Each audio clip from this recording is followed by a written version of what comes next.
All right, G. So another paper, another case study. This is October, November 2023, variant 2.1. All right. आ जाए, case study relatively छोटी है और थोड़ा सा उसके ऊपर एक्सचेंज रेट के ऊपर है, ठीक है, और मैक्रो की है। तो देखते हैं क्या सीन है केस स्टडी का। Economic growth in Taiwan. In 2021, Taiwan's economy is forecast to grow at its fastest rate in 7 years, encouraged by increasing global demand for technology products. Remember, pandemic जब आया था, तो Taiwan is the largest producer of chips, microchips सारी बंद हो गई थी, याद है? और बड़ा मसला, गाड़ियां डिले हो गई थी, फ्रिज, टीवी, फोन, हर चीज डिले हो गई थी। तो तब मुझे एटलीस्ट पता चला था कि ताइवान की कितनी इंपॉर्टेंस है, कितनी गेम है। अच्छा जी, एनीवेज, फास्टेस्ट रेट, अच्छा क्या बोला इसने, economy is forecast to grow fastest rate in 7 years, encouraged by increasing global demand for technology products। वही बात होगी चिप्स पर। GDP is expected to rise by इतने in 2021। Exports from Taiwan electronics industry, including gaming devices, laptops, devices that aid cloud computing। वो क्या होता है cloud computing? अच्छा, जिस तरह ये यूट्यूब का वो स्टोरेज है, वही ना। And semiconductors for car production, semiconductors से जो कम हो गए थे, याद है? ये दो चीजें थी। Taiwan is able to take advantage of a global shortage of semiconductors, and it is estimated that exports will grow by 9.6% in 2021, the strongest export growth since 2017. A Taiwanese company is the world's largest producer of semiconductors, and it plans to increase its capital investment by itne billion to meet shortage of semiconductors. Consumption expenditure in Taiwan is also expected to grow by 3.7% in 2021, which would be the fastest rate of growth in 17 years. It is significant that the expected growth in GDP in 2021 is higher. Consumption भी बढ़ रही है, ठीक है। GDP expected growth in GDP is higher than expected rate of increase in consumer price index। इसका क्या मतलब है इस लाइन का? इस लाइन का मतलब है कि there will be real growth, क्योंकि जीडीपी का एक्सपेक्टेड ग्रोथ रेट सीपीआई के ग्रोथ रेट इन्फ्लेशन से ज्यादा है, तो रियल ग्रोथ एक्सपीरियंस कर रहा हूं। डेटा पे क्वेश्चन आएगा तो देखी जाएगी।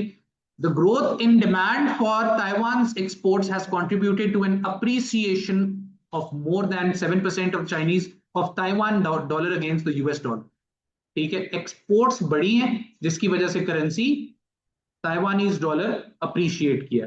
Taiwan had a trade surplus of इतने बिलियन, ट्रेड सरप्लस है भी ताइवान का, और एक्सपेक्टेड टू इंक्रीज हो जाएगा 58 से अप्रोक्सीमेटली 64 तक। This increase is likely to appreciate the value, और ये फर्दर करेंसी की वैल्यू को अप्रिशिएट करेगा क्योंकि सरप्लस बढ़ रहा है। ठीक है, चलें जी, आ जाए। Using the data in table 1.1, calculate the expected growth in Taiwan's real GDP in 2021 based on latest forecast. Expected to growth in GDP का ग्रोथ रेट निकालें 2021 में, 2 मार्क्स। तो ये तो वह पहले दिया हुआ है। Real GDP, real GDP percentages होती हैं तो बहुत आसान होता है, क्या करना है, सिर्फ माइनस करना है। हाँ जी, 2021 पूछ रहा है लेटेस्ट फोरकास्ट का, जल्दी से आई वांट आंसर्स। 2021 जल्दी से बता दें, real GDP growth rate.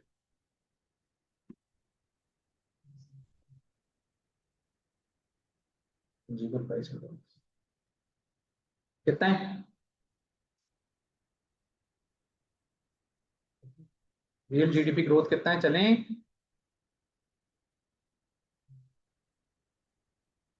Real GDP किस तरह निकलता है? Nominal GDP minus inflation rate. Nominal GDP का growth rate minus 3 point what 3.3%। इससे आसान कुछ देखा है जिंदगी में? व्हाट वर्किंग हो गई है ना, माइनस कर दी। ये नॉमिनल ग्रोथ रेट दिया हुआ था, उसमें से क्या किया, inflation. Growth rate of CPI क्या होता है? प्राइस इंडेक्स का growth rate sir inflation. CPI, जी जी बोले। सर ये सीपीआई कॉस्ट पुश इन्फ्लेशन है ना, बस और नहीं कंफर्मेशन थी। यार, कंज्यूमर प्राइस इंडेक्स है। CPI, RPI, RPI, average price level, price index, ये सब इन्फ्लेशन में पड़ा था। कंज्यूमर प्राइस इंडेक्स क्या बात कर दी यार तुमने, मुझे पागल कर दी है बोल के। कंज्यूमर प्राइस इंडेक्स है सीपीआई। किसने ओके पूछा यार ये सर। सर सवाल? पूछा किसने? मुझे अब ये पता चले किसने पूछा था। चलो छोड़ो। हाँ जी, इज दिस क्लियर? 2 नंबर मिल जाने चाहिए इस पे, मिल जाने चाहिए, और तो कुछ नहीं है। कभी जी, do we need to define? I don't think so. It says calculate. Working कर दें, जो भी है माइनस कर दें, और बस सिंपल आंसर पे मिल जाना चाहिए। परसेंटेज जरूर लगाइएगा, just in case, just in case जरूरत नहीं है। ग्रोथ, वैसे तो ग्रोथ ही है ना लिखा हुआ है, बस ठीक है, कुछ भी नहीं। ग्रोथ रेट इज, स्टेटमेंट लिख दीजिएगा, ग्रोथ रेट इज इतना, रियल ग्रोथ रेट।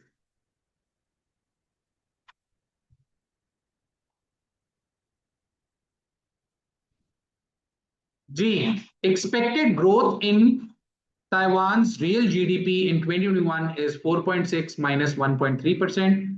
इसके नंबर हैं। If candidate correctly shows the method but makes an incorrect calculation, 1 mark. Or if the candidate states nominal GDP growth, CPI minus CPI increase, real GDP, तब भी 1 number. पूरा लिख दें तब 2 number मिलेंगे। ठीक है, खाली उसके नहीं। 4.6% माइनस 1.3% निकाल के 3.3%। Do we get it? 2 number है, याद रखें। You have to do something extra. State two internal causes of economic growth for Taiwan in 2021। इसका मतलब एविडेंस ऊपर से आएगा। Consider which of these is more likely to generate long term economic growth. एक तो सिंपल नजर आ रहा था कि ऊपर लिखा हुआ था एक्सपोर्ट्स बढ़ रही है। ठीक है, ताइवान में 2021 में जो ग्रोथ हुई है उसका सिंपल ये था कि 2017 से स्ट्रॉन्गेस्ट एक्सपोर्ट थी। ठीक है, ये तो 2021 है ना, यही है। शॉर्टेज थी ग्लोबल सेमीकंडक्टर्स की, जिससे उसकी एक्सपोर्ट्स बढ़ गई। ठीक है, और एक्सपोर्ट बहुत ज्यादा बढ़ गई। एक हमें मिल गया एक्सपोर्ट, सिर्फ 1 नंबर एक्सपोर्ट्स का हो जाएगा, और उसमें सेमीकंडक्टर्स का जिक्र भी हो जाएगा। सेमीकंडक्टर्स की डिमांड बढ़ रही है जो कि वो एक्सपोर्ट करता है, और एक्सपोर्ट्स बढ़ गई, जिससे ग्रोथ हुई होगी। और कुछ लिखा है और क्या? कंजम्पशन, कंजम्पशन बढ़ गई, जिससे ग्रोथ होगी। ठीक है, ये तो हो गया, 2 हमने आइडेंटिफाई कर ली। लॉन्ग टर्म इकोनॉमिक ग्रोथ किस तरह होगी, अब यहां पे फर्क आ जाएगा किसमें, आप में और एक कॉम्पोजिट पेपर देने वाले में। A2 का एक कॉन्सेप्ट है जिसको हम कहते हैं, गौर से सुने, मल्टीप्लायर इफेक्ट। ये आपको नहीं पढ़ाया गया। ठीक है, मल्टीप्लायर इफेक्ट, थोड़ा सा नाम लेना जरूरी नहीं है, लेकिन कॉन्सेप्ट। आपको क्या लगता है, एक्सपोर्ट ज्यादा होंगी या कंजम्पशन से ज्यादा बढ़ेगा? Long term effect, long term economic growth किससे होगी? Why, why exports. Yes you right.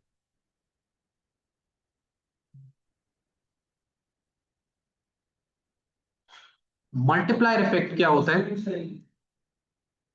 उससे इन्वेस्टमेंट भी बढ़ सकती है। यस, मल्टीप्लायर इफेक्ट ये है कि इंजेक्शंस जो है ना आपकी, remember the 3 injections in an open economy, what are the injections in an open economy? I plus G plus X. Concept multiplier का नाम याद करना आपके लिए जरूरी नहीं है इसमें, लेकिन पता होना चाहिए वैसे जनरली।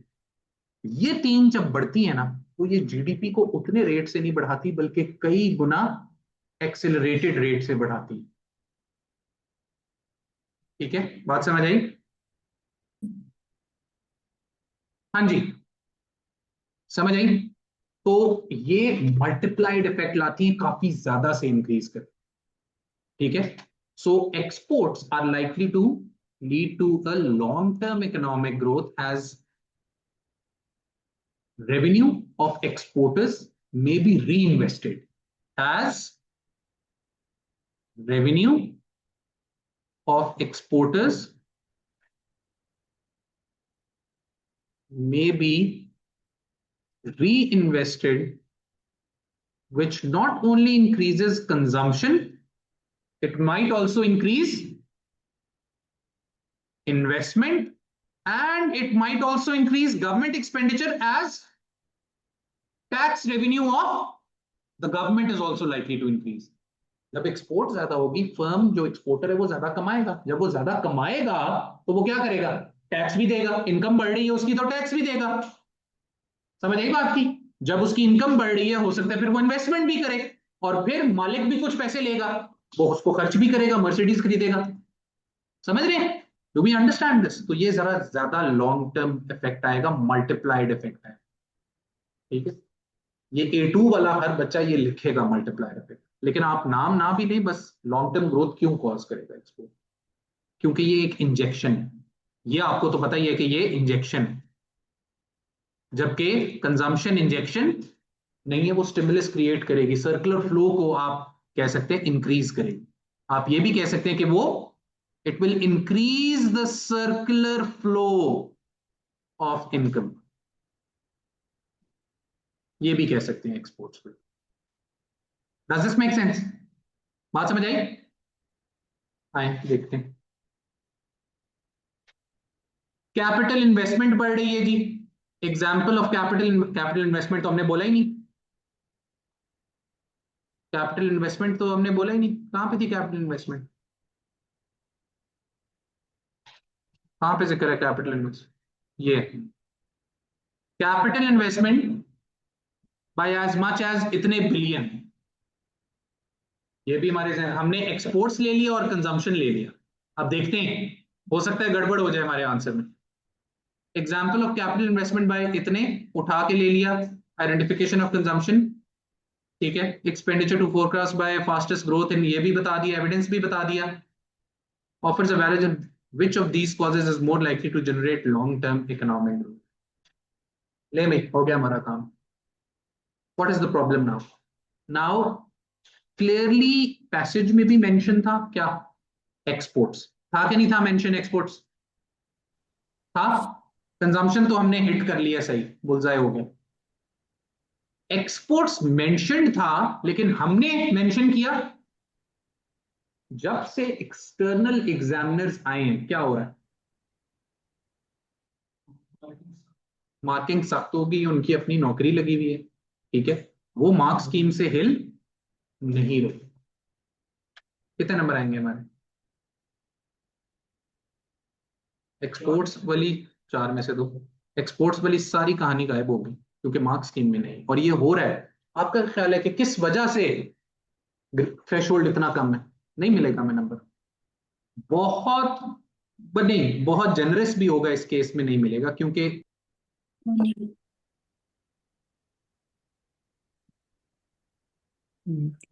फिर अनवर पता नहीं। जी, आवाज आ रही है आपको?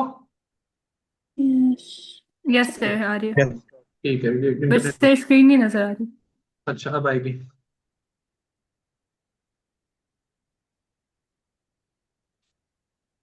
जी, now can you see the screen ना? Yes sir, all ah right. रही है। तो भाइयों और बहनों, अनफॉर्चुनेटली हमें सिर्फ और सिर्फ 2 नंबर मिलने हैं। ये एक्सपोर्ट वाली सारी कहानी हमारी होगी जाया। आई बात समझ में? और ये वही 3+1 वाली टेक्निक पे गया, क्योंकि सर दोबारा बता दें, हमने नहीं सुना। दोबारा यही है कि जो हमने लिखा था ना एक्सपोर्ट, उसका जिक्र ही नहीं है, कैपिटल इन्वेस्टमेंट भी लिखा हुआ था उधर। ठीक है, ये देखें, ये कैपिटल इन्वेस्टमेंट लिखा हुआ है, ये हमने नहीं लिया, उसने ये लिया हुआ था। तो हमें, और अगर आप ये भी ना लिखते तो डेटा भी अंदर कोट ना करते, जो कि हमने नहीं डिस्कस किया कि हम डेटा भी कोट करेंगे। मेरे ख्याल से हमारा 2 भी नहीं आने, हमारे इसमें 1 आ रहा है। सर अगर पॉइंट ठीक है तो फिर नंबर क्यों नहीं मिल रहे? यार ये यही तो मसला है सबसे बड़ा। पॉइंट बिल्कुल ठीक है, देख अकल भी कह रही है, लिखा हुआ भी है उधर, नहीं मिलेंगे क्योंकि के मार्क्स स्कीम में नहीं है। यही तो मसला है। तुम्हारा क्या ख्याल है, क्यों इतने कम आ रहे हैं प्रश्न? सब में if there is a valid point and it is not in the marks scheme, कुछ तो जिस तरफ एडवांटेजेस डिसएडवांटेजेस होते हैं ना 12 मार्क करके, वो कहता है for example, let's suppose fiscal policy के एडवांटेजेस है फॉर एग्जांपल, जब वो कहता है देन थोड़ा सा आप अपनी तरफ से जो वैलिड है बहुत वो चल जाएगा, लेकिन उसमें भी डाउटफुल कि वो चले ना चले क्योंकि एक्सटर्नल एग्जामिनर्स नहीं कर रहे। Sir, how would we know कि मार्क्सी में क्या लिखा हुआ है क्या नहीं? We cannot इसलिए predict आपने it. ज्यादा लिखने हैं पॉइंट्स हमेशा, और Okay. बस ये गड़बड़ है, ये इशू है। किस चीज का? Okay. पेपर के होंगे 5.5 घंटे, आराम से कीजिए। जी, is this clear? Is this Yes, sir. Understood? तो नहीं आएगा भी, एक नंबर आएगा बहुत मुश्किल से हमारा, जबकि हमारा वो पॉइंट वैलिड था, लेकिन बस देखिए एक ये भी हो सकता है। जी, कोई कुछ बोल रहा है? सर ये सिर्फ केस स्टडी में है या थ्रू आउट द पेपर यही है कि अगर एवरी मार्क्स स्कीम में एवरी नहीं है क्वेश्चन, एवरी क्वेश्चन जो मार्क्स स्कीम में नहीं है उससे बाहर जा रहे हैं तो। हाँ, या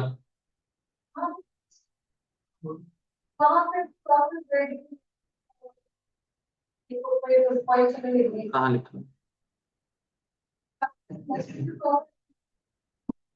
इस तरह कोई नहीं है पहचानने का तरीका, ये ऐसी खाम खा की लॉजिक है। ये ऊपर लिखा हुआ है, ऊपर लिखा हो नीचे लिखा हो, लिखा हुआ तो है ना। ना कह सकते, बस जिसकी नजर पड़ गई, जिसकी नहीं पड़ी वो गया हमारी तरफ।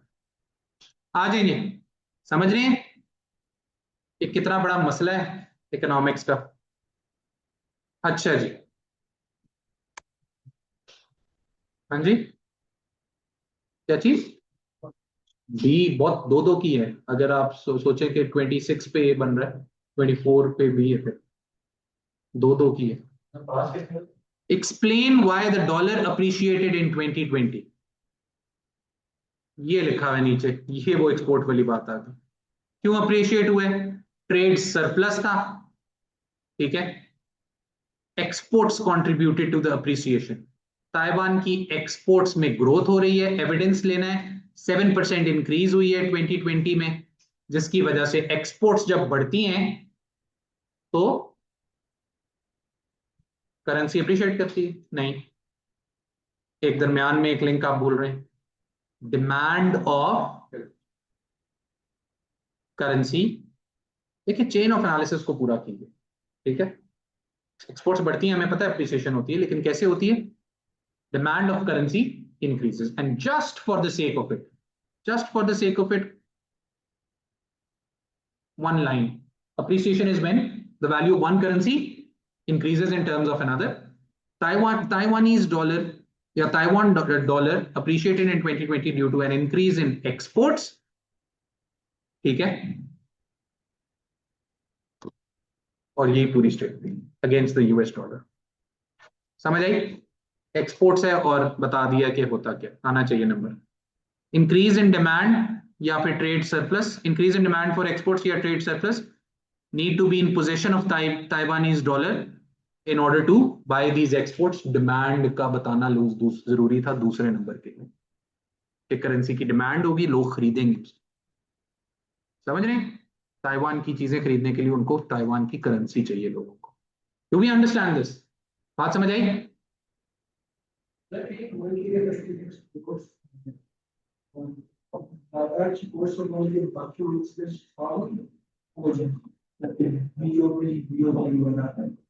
बीओटी तो बेहतर हो जाता है, डिपेंडिंग ऑन इम्पोर्ट्स क्या है, हो जाएगा ज्यादातर मसले हो जाएंगे सॉल्व। लेकिन पाकिस्तान के केस में तो सारे मसले सॉल्व हो जाएंगे, ठीक है। लेकिन मसला ये एक्सपोर्ट्स कैसे ज्यादा है। Assess whether the effects of appreciation of the Taiwanese dollar on Taiwan dollar, क्यों कह रहे हैं Taiwanese dollar, नहीं होना चाहिए, on terms of trade will benefit all industries in Taiwan। हाँ जी, अब आया question.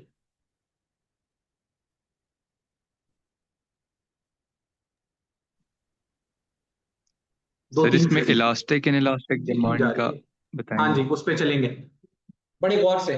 Late it sink in, हर बंदा जरा करे, बल्कि एक second, I am giving you 2 minutes, rough draft हर बंदा बनाए।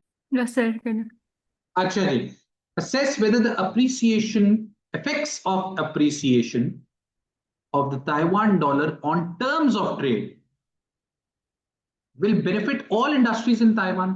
सबसे पहले मैं पता है क्या करूंगा, मैं बोलूंगा जब करेंसी अप्रिशिएट होती है तो टर्म्स ऑफ ट्रेड होता क्या है, index of export prices over index of import prices is 200, export prices आपकी बढ़ जाएंगी, इंपोर्ट प्राइसेस गिर जाएंगी, overall terms of trade worsen हो जाएगी। ये तो नॉर्मल एक जनरल बात हो।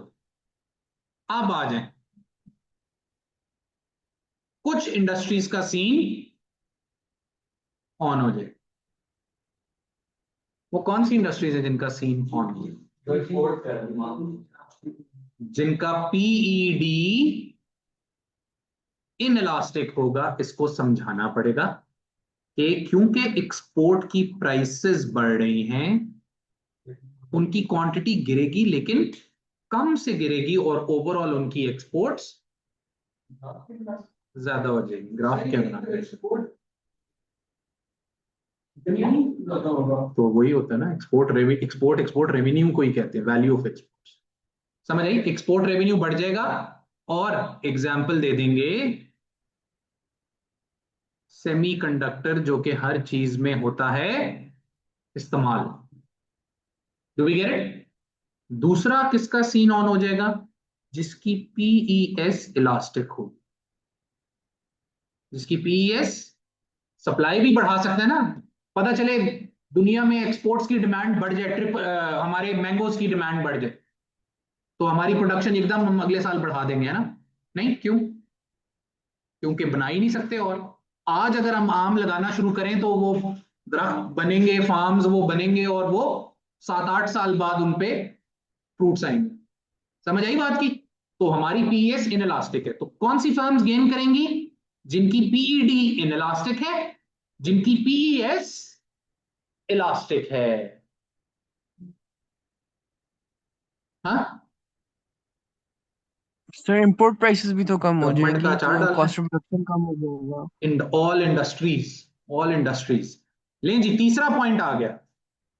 क्योंकि सर इंपोर्ट आ रहे हैं, उसी पे आ रहे हैं, इंपोर्ट प्राइसेस गिर गई, those firms, those industries which use imported raw materials,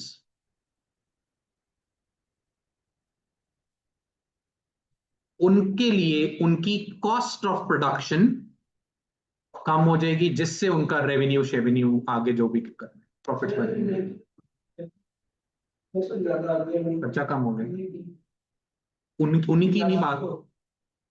इस तरह तो 400 सिनेरियो बन सकते हैं। एक पॉइंट बता दिए ना, बस अज्यूम करें कि जो फर्म्स थी वो बता दिए, फिर उनको ना लिंक करें आपस में। बस वो अलग है, ये अलग, अपना केस क्रिएट करना है। और इसी का उल्टा कर दें तो सीन ऑफ हो। जिसका पीईडी इलास्टिक है, बहुत है। ये मैन्युफैक्चर छोटे, ये सेमीकंडक्टर्स इलास्टिक है, कोका कोला हो गया, सेमीकंडक्टर्स इलास्टिक ही होगा ना। छोटी सी चीज है, मैस प्रोड्यूस हो रहा है, एकदम सप्लाई बढ़ा देंगे। स्टोर करके रखे होंगे पता नहीं कितने, 10 साल पुराना भी सेमीकंडक्टर क्या होता है? यही नहीं होता रैम टाइप, माइक्रोचिप टाइप, है ना? यही होता है ना। तो ये स्टोरेज में हो सकता है पड़ा हो उनके पास, 10 करोड़ पड़े हो। सर पीएस क्यों इफेक्ट करेगा, ये आप एक्सप्लेन कर देंगे? ये अभी आम वाली बात की है ना, कि सप्लाई ना बढ़ा सके। अगर डिमांड बढ़ रही है लेकिन अगर कोई फर्म सप्लाई नहीं बढ़ा पा रही अपनी, तो उसका इतना ज्यादा गेन तो नहीं ना करेगी। गेन कौन करेगी? फर्म जो कि सप्लाई भी तो बढ़ा पाई है, प्रोडक्ट आउटपुट भी तो बढ़ा सकी, उसके साथ साथ रिएक्ट तो कर सकी ना चेंज, इंक्रीज इन डिमांड या प्राइसेस से फायदा उठा सर फिर सकी। उसके लिए तो पीडी भी इनइलास्टिक होना चाहिए। क्यों? सर क्योंकि जब एक्सपोर्ट प्राइसेस बढ़ रही हैं तो हाँ हाँ इनइलास्टिक होगा तभी तो रेवेन्यू मैक्सिमाइज होगा ना। हाँ, वो तो है ही है, लेकिन उसके साथ साथ जिसका पीडी इलास्टिक भी है बेशक, वो उसका तो सीन वैसे ही ऑफ है ना, इलास्टिक वाले। यहाँ तो इनइलास्टिक की बात होगी, अगर है फिर भी अगर सप्लाई इलास्टिक नहीं है, सप्लाई इनइलास्टिक है, तब भी सीन ऑफ है उसका, तब भी वो गेन ज्यादा नहीं कर सकते।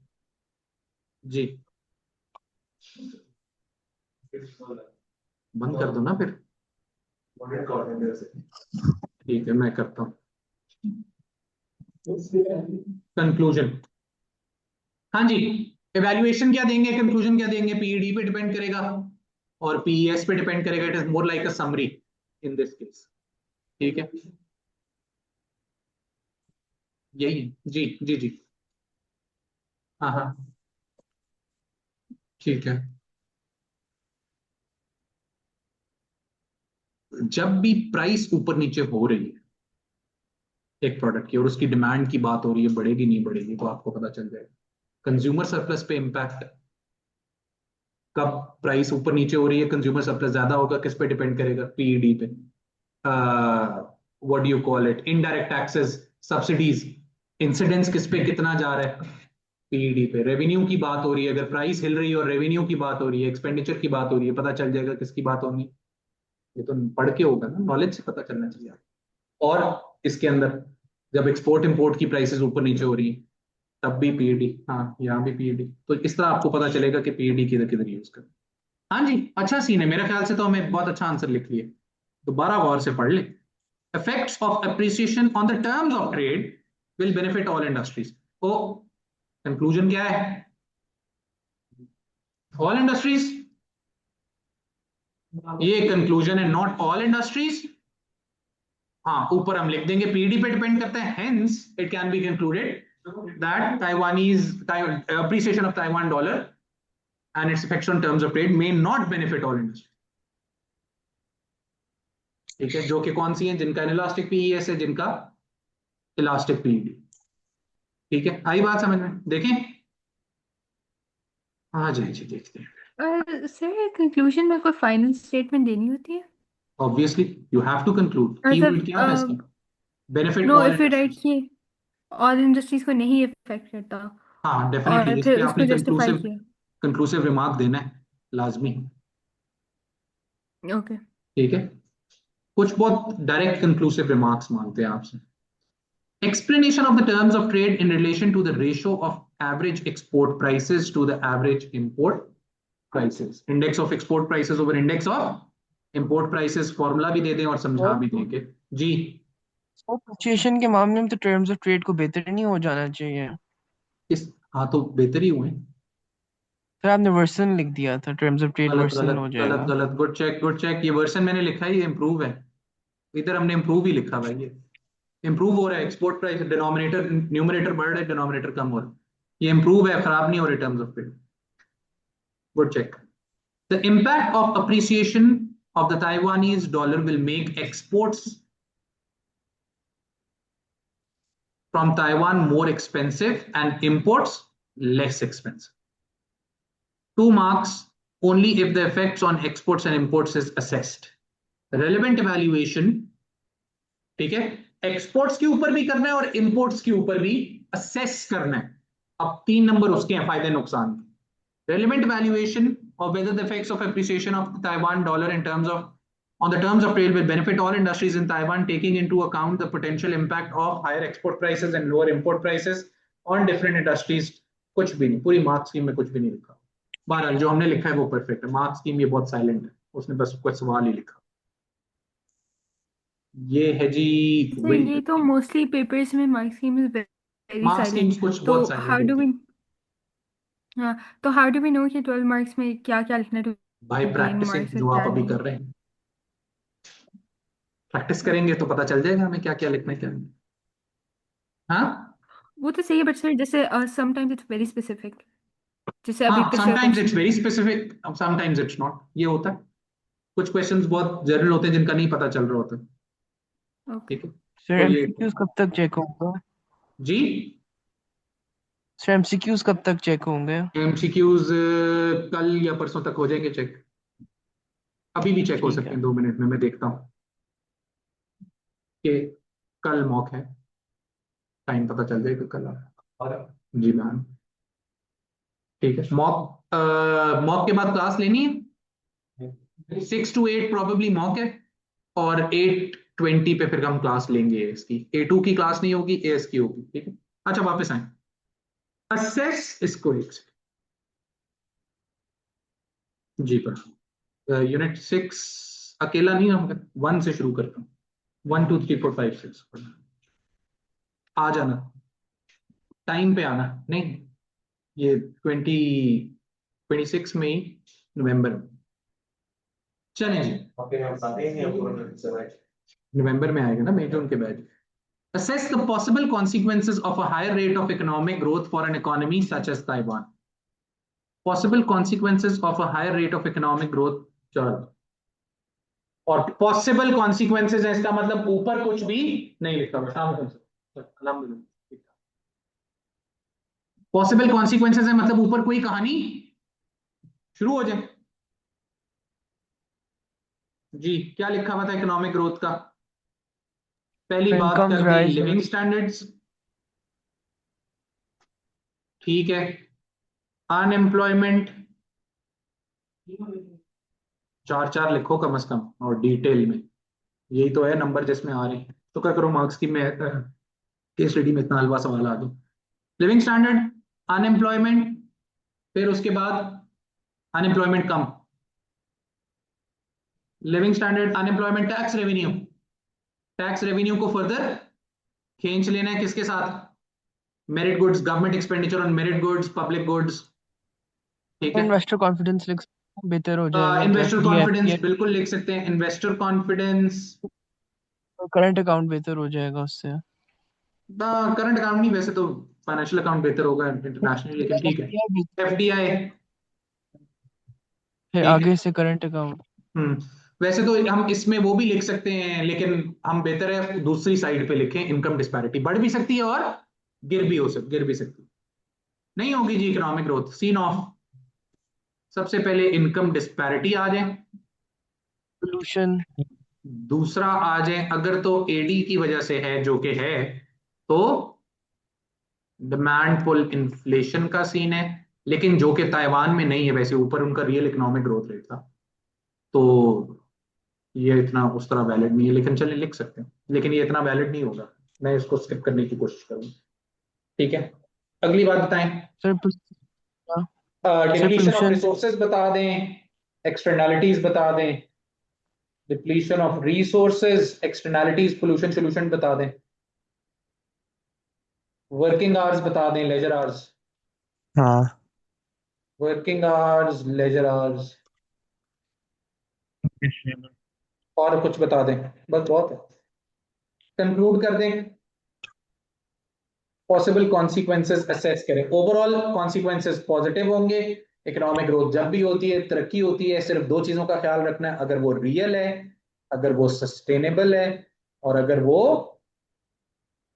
इंक्लूसिव है, ये सर लेकिन तीन ताइवान तो फुल वो नहीं होगी कैपेसिटी इकोनॉमी जो है। लिख सकते हैं, लेकिन रियल ग्रोथ फिर भी थी ना, ऊपर लिखा था, अभी हमने क्वेश्चन किया कि रियल ग्रोथ थी। सर लेकिन लिखा हुआ हायर रेट, तो अगर इससे भी ज्यादा हो तो मसला तो हो सकता है ये वाला। लिख सकते हैं आप, लेकिन अपेरेंटली लग नहीं रहा, तो हम जानबूझ के क्यों ऐसी चीज लिखी। जी, सस्टेनेबल इंक्लूसिव नहीं समझ आया? सस्टेनेबल मतलब के to grow at such a pace that resources do not deplete very fast. हाँ, रियल के रियल टर्म्स में हो, इन्फ्लेशन पॉजिटिव हो, रियल ग्रोथ, इन्फ्लेशन कम हो और ग्रोथ ज्यादा हो। इंक्लूसिव मतलब के वाइड स्प्रेड हो उसके benefits for rich and the poor, दोनों बेनिफिट कर रहे हो, सिर्फ अमीर ही पार्टी में कर रहे हैं, इनकम जरूर की सिर्फ ज्यादा नहीं। तो वी गेट इट? क्या क्या कह रहे हैं भाई? Higher rate of economic growth, increase expenditure, education, health care हो गया, extended other possible consequences such as standard of living, more jobs, higher incomes, less poverty, poverty भी ला सकते थे। मसले बता दें जी, क्या है? Pressure on available resources, negative environmental effects, congestion, pollution, inflation उसने नहीं बताया लेकिन एक्सेप्टेबल है, लेकिन वही बात है, ऊपर रियल ग्रोथ हो रही थी, ways of the consequences on both sides, overall effect positive. इससे आसान देखा है कभी जिंदगी में कुछ? अब आप क्या कह रही हैं, इसका बाकी पेपर भी देख लें, देख लें। इंक्रीज इन डिमांड वाला ये वो है जिसमें सिर्फ डिमांड बनाना था। Increase in demand of the price will be the same in short run long run. बताओ इसका आंसर। वो कह रहे डिमांड बढ़ेगी अगर, तो प्राइस पे क्या इंपैक्ट आएगा शॉर्ट रन लॉन्ग रन में। रेलेवेंट कॉन्सेप्ट क्या है? सोचे जल्दी तो बताएं। FOP करते हैं। क्या लिखेंगे? Relevant short run long run, relevant concept क्या है? सवाल ये है कि डिमांड राइटवर्ड शिफ्ट कर गई, प्राइस बढ़ेगी, प्राइस ज्यादा बढ़ेगी कम बढ़ेगी, शॉर्ट रन में लॉन्ग रन में क्या होगा? कब कम बढ़ेगी कब ज्यादा बढ़ेगी? लॉन्ग रन में प्रोडक्शन चेंज हो सकते हैं। यस, और रेलेवेंट कॉन्सेप्ट क्या है? डिमांड में शिफ्ट आता है तो प्राइस और क्वांटिटी में कितना शिफ्ट आएगा या किस पे डिपेंड करेगा? पीई गलत, पीडी नहीं। डिमांड में शिफ्ट आता है तो प्राइस और क्वांटिटी में कितना फर्क आएगा ये किस पे डिपेंड करेगा?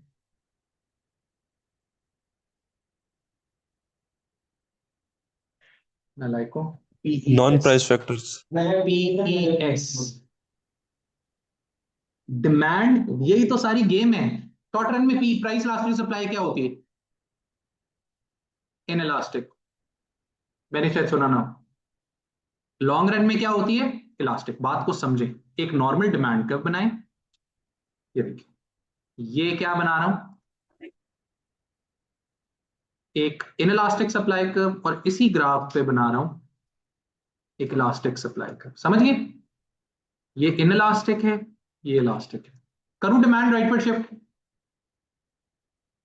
किसी वजह से डिमांड होगी राइटवर्ड शिफ्ट हो गई।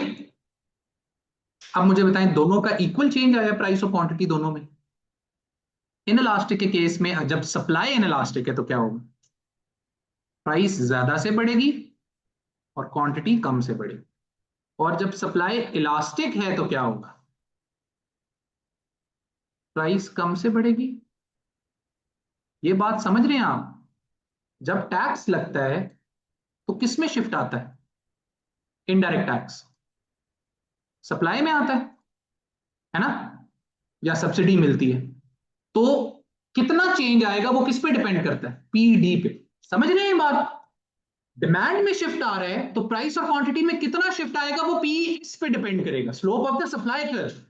सप्लाई में शिफ्ट आ रहा है तो प्राइस और क्वांटिटी में कितना शिफ्ट आएगा वो किस पे डिपेंड करेगा? पी डी पे, slope of the demand curve.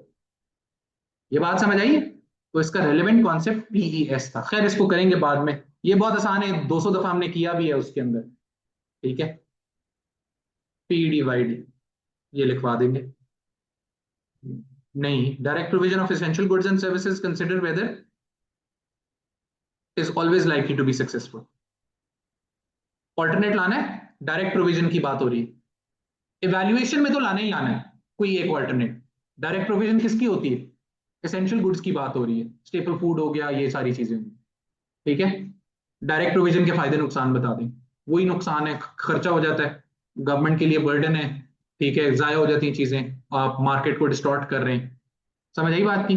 और फायदे बता दें कि गरीबों को मिल जाएगा, एसेंशियल गुड है, सस्ता हो जाएगा, अफोर्डेबिलिटी बढ़ जाएगी, हेल्थ बेहतर हो सकती है, ये सारी चीजें, प्राइसेस कम हो सकती हैं, फ्री मिल जाएगा। समझ आई? और ऑल्टरनेट मेरा ख्याल से कहीं ये तो नहीं कह रहा मोर, या ये नहीं कह रहा कहीं पे, तो आपने ऑल्टरनेट ले आना है इवैल्यूएशन में, एक आधा ऑल्टरनेट। पीमैक्स always advantageous. ये भी पीमैक्स का फायदा नुकसान है स्ट्रेट वे। ठीक है, और एक ऑल्टरनेट आपने इवैल्यूएशन में ला सकते हैं। Imposed taxes, consider whether increase in income tax is fairer than an increase in sales tax. Yes, if income tax is progressive, तो वो ज्यादा फेयर होगा। सेल्स टैक्स हमेशा रिग्रेसिव होता है नेचर में, गरीबों पे ज्यादा बर्डन डालता है। इवैल्यूएशन में डिपेंड करेगा कि दोनों की है कितने। ठीक है, ज्यादा लगा रहे हैं कम लगा रहे हैं, इस पर डिपेंड करेगा। और टैक्सेशन सिस्टम कौन सा। should always aim to balance its budget rather than have a budget surplus or a budget deficit. Deficit क्या है? डेफिसिट क्या है?